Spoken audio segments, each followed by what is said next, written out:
Et bonjour à tous, donc nouvelle correction d'exercice qui fait suite à celle de l'exercice 6. Ça en est le prolongement. On va ici résoudre des équations différentielles, mais avec des conditions initiales. C'est-à-dire que on sait que lorsque l'on résout une telle équation, là, comme la première, y égale moins 5y', on a une infinité de solutions.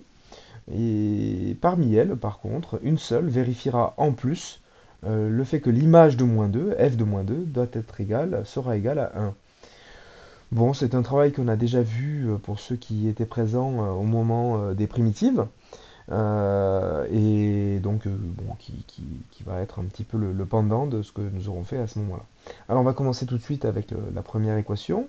Alors attention parce que bon, c'est un petit piège peut-être, je sais pas. C'est pas, on a l'impression d'être déjà sur un format connu, sauf que le Y' n'est pas au bon endroit en quelque sorte. Je vous rappelle que dans les équations que nous avons l'habitude de résoudre, le Y' est seul, il est isolé, et là ce n'est pas le cas. C'est le Y qui est tout seul.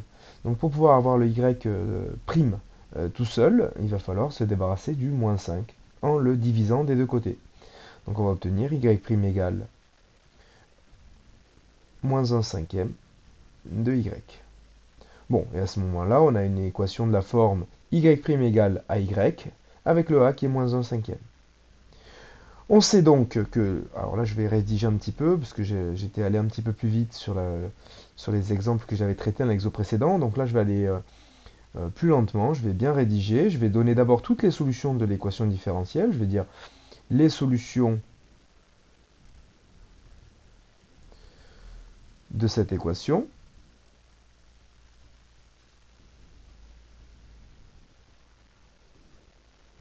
sont les fonctions définies sur R par, deux points. Alors on va les appeler f. Donc f de x égale c exponentielle ax. Donc ici, moins 1 cinquième de x. Avec le c qui se balade dans R, qui balaye R. En sachant qu'à chaque fois que c prend une valeur, on obtient une expression de fonction qui est une solution de l'équation différentielle. Et donc en faisant varier le c, on obtient à chaque fois de nouvelles solutions. Donc ça nous donne comme ça une infinité de solutions. Et parmi toutes celles-ci, une seule va vérifier ça. C'est-à-dire le fait que l'image de moins 2 doit être égale à 1. Alors, comment fait-on et qu'est-ce qu'il faut faire? Eh bien, on sait que notre solution, celle que nous cherchons, se trouve parmi celles-ci. Donc, à la solution que nous cherchons correspond une constante c particulière. Donc, on va exploiter notre condition en la combinant avec l'expression générale de nos solutions pour finalement trouver le C qui correspond. Alors pour ça, on va utiliser le fait que f de moins 2, pardon, je ne vais pas écrire là, je vais écrire à la suite, f de moins 2 est, euh, est égal à 1, mais il est aussi égal à f de x, en remplaçant le x par moins 2, c'est-à-dire c exponentielle moins 1 cinquième fois moins 2. Et quand on regarde de plus près, bon, je vais rajouter une petite étape. Ça fait c exponentielle moins par moins, ça donne plus, donc ça fait 2 cinquièmes. Et en vérité, si on regarde bien, on obtient une équation, en quelque sorte, où c est notre inconnu. On cherche le c particulier qui correspond à notre solution particulière. Et du coup, si j'arrive à trouver la valeur de c, bah, ce sera gagné. Alors, il suffit d'isoler le c en se débarrassant de l'exponentielle, c'est-à-dire en le divisant. Ça va donner c égale 1 sur exponentielle de cinquième. Je vais l'écrire comme ça. Alors bon, je pourrais le laisser comme ça, mais je peux aussi l'écrire, parce qu'on a une propriété, je rappelle, de l'exponentielle qui permet de faire ça. Je peux le remplacer par exponentielle de moins 2 cinquièmes. La propriété en question, je vous l'écris en rouge, c'est la propriété, donc ce qui permet de passer de... Non, c'était pour là. Alors, du coup, je vais revenir en arrière. Hop, voilà. La propriété en question, c'est celle qui dit que exponentielle moins x, c'est pareil que 1 sur exponentielle x. Bon, sauf que là, je l'ai utilisé dans le sens de la droite vers la gauche. 1 sur exponentielle 2 cinquième, c'est pareil que exponentielle moins 2 cinquième. Et donc, on a notre constante qui correspond à notre solution. C'est-à-dire qu'il suffit maintenant de venir chercher l'expression de toutes les solutions et de remplacer le c par ce que nous avons trouvé, c'est-à-dire exponentielle moins 2 cinquième, et on aura l'expression de la fonction que nous cherchons. Je conclus en disant, finalement,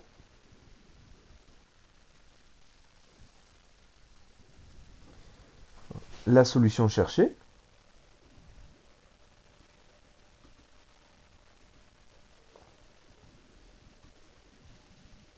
est définie par, est définie sur R par f de x égale le c qu'on a trouvé, c'est-à-dire exponentielle moins 2 cinquièmes, exponentielle, c'était exponentielle moins 1 cinquième de x. Moins 1 cinquième de x. Et voilà. Donc ça, c'est l'expression de notre solution, de celle que nous cherchions.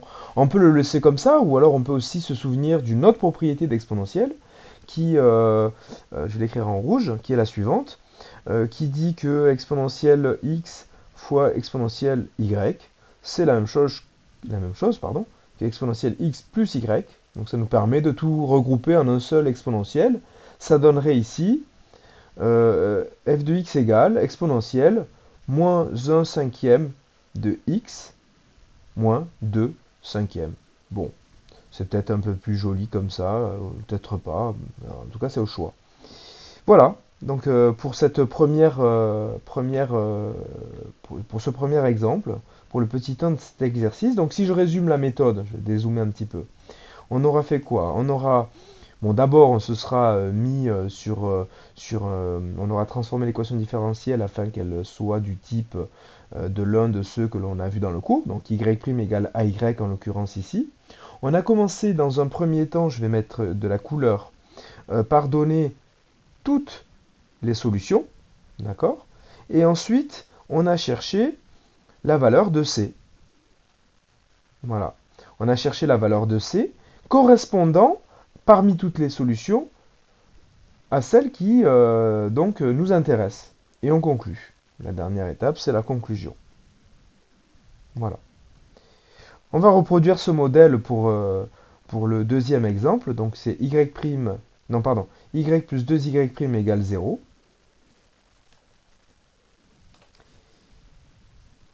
Y, donc petit 2, y plus 2y' égale 0. Alors d'abord, je vais me transformer l'équation différentielle afin de la faire ressembler à celle que nous avons l'habitude de résoudre. Donc, je vais commencer par isoler le 2y' en me débarrassant du y, en soustrayant. Ensuite, donc ce sont des équivalences, tout ça. Et ensuite, je finis d'isoler le y' en divisant par 2. Donc ça donne moins 1 demi de y. Y' égale moins 1 demi de y. Donc le a est égal à moins 1 demi, en référence au cours. Du coup, toujours les mêmes étapes. Première étape, je donne les solutions. Les solutions sont les fonctions définies sur R par f de x égale c exponentielle à x, c'est-à-dire moins 1 demi de x, avec le c qui balaye le R. Donc ça nous donne une infinité de solutions, le c étant ce qui différencie chacune de ces solutions. Et parmi toutes celles-ci, une seule va nous correspondre, va nous satisfaire. Et pour la trouver, on va aller chercher la condition initiale. Donc la condition initiale, je ne l'ai pas notée, je vais remonter. C'est f'. Ah, c'est un petit peu différent. C'est f' de moins 2 égale 1 demi. Bon, là on a un petit peu, comment dire, une petite difficulté. Bon, mais c'est pas grave, on va s'adapter. Alors, f' de moins 2 égale, j'ai dit quoi d'ailleurs? J'ai un petit doute, 1 demi je crois. Oui, égale 1 demi. Voilà. Alors, bon. Alors, le problème, c'est que tout à l'heure, j'avais une condition initiale qui faisait intervenir f. Ça me donnait l'image de f, par f, pardon, d'un nombre, et j'avais le résultat. Bon, là, le problème, c'est que ce n'est pas le cas, c'est f' de moins 2 comme donne, et c'est pas f de moins 2. Alors, pour pouvoir exploiter ce résultat, je vais devoir d'abord regarder ce que donne f' de x, et du coup, l'exprimer en fonction de c, et puis ensuite j'exploiterai le fait que f' de moins 2 en particulier doit être égal à 1 demi. Alors là, j'ai deux solutions pour avoir f' de x. Je vais commencer par f' de x. Soit je dérive f de x, puisque j'ai son expression, je considère que le c, hein, c'est une constante, c'est du KU en fait, hein.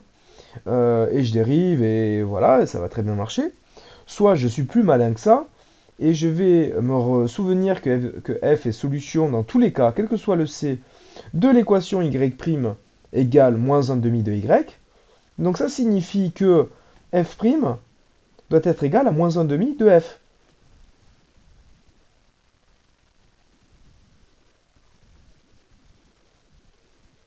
D'accord?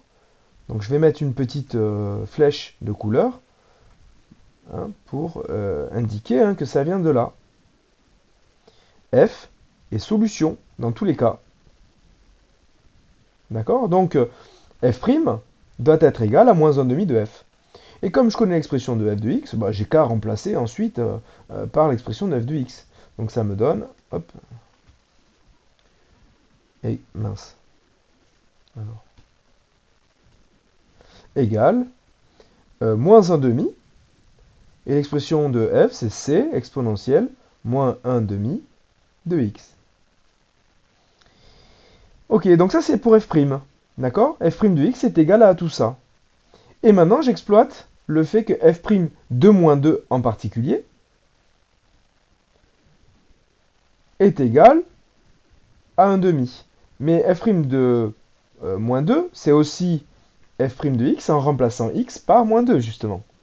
C'est pour ça que j'ai laissé de la place, j'ai laissé un petit peu de blanc là, entre les deux égales, pour venir compléter. Donc f' de moins 2, c'est aussi moins 1 demi fois c, fois exponentielle de moins 1 demi fois moins 2. Voilà. Alors, bah, ça me donne ici, hein, une équation où c est notre inconnu. On a une égalité ici qui ne fait intervenir que c comme inconnu. Donc je vais m'atteler à la tâche d'isoler le c pour connaître enfin la valeur de c, et donc connaître la bonne solution parmi toutes celles qu'on avait identifiées au départ. Bon, c'est le même travail que tout à l'heure maintenant. Donc, qu'est-ce que ça donne? On a moins 1 demi qui, pour l'instant, j'y touche pas, fois le c. L'exponentielle, moins 1 demi fois moins 2, bah, ça fait 1, égale 1 demi. Je rappelle qu'exponentielle 1, je vais l'écrire en rouge, euh, on peut le remplacer par e, le nombre e qui vaut, je vous le rappelle, environ 2,718.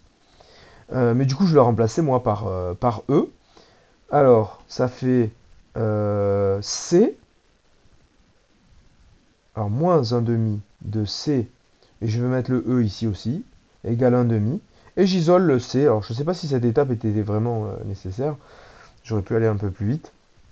Mais du coup, le c, ça va être 1 demi sur moins 1 demi de E de E. Ça, j'ai pas besoin. Voilà. Alors bon, c'est Le E va rester en bas. Alors un demi sur un demi, ça fait 1. Donc je peux les enlever. Donc ça fait 1 sur moins E. Hein, je peux barrer les 1 demi en fait. Donc ça fait 1 sur moins E ou moins 1 sur E. Ou encore, je rappelle que puisque E est égal à, je l'ai écrit juste au-dessus, à exponentielle 1, et que j'ai cette propriété que j'ai utilisée tout à l'heure qui est ici, exponentielle moins x, c'est 1 sur exponentielle x. Donc je peux aussi écrire que ça, c'est moins exponentielle moins 1. Donc qu'est-ce qui est le mieux entre ça ou ça? Je sais pas trop, vraiment, je pense que c'est au choix. Ou peut-être qu'une forme peut être imposée dans un énoncé, dans un exercice. Là, on a le choix. Donc, je vais peut-être préférer le moins un sur E. Je sais pas, on va voir. Bon, en tout cas, je conclus. Finalement,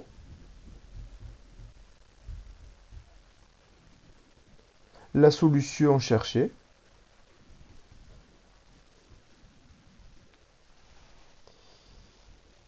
la solution cherchée est définie sur R par f de x égale. Alors, je reprends l'expression de nos solutions, c'est-à-dire f de x égale c exponentielle moins 1 demi de x, sauf que le c, on connaît la valeur de la constante qui nous intéresse. Donc c'est moins 1 sur e et exponentielle de moins 1 demi de x. Oui, moins 1 demi de x. Ou alors, hein, je le redis, là j'ai fait le choix de moins 1 sur e, mais j'aurais pu aussi choisir moins exponentielle moins 1.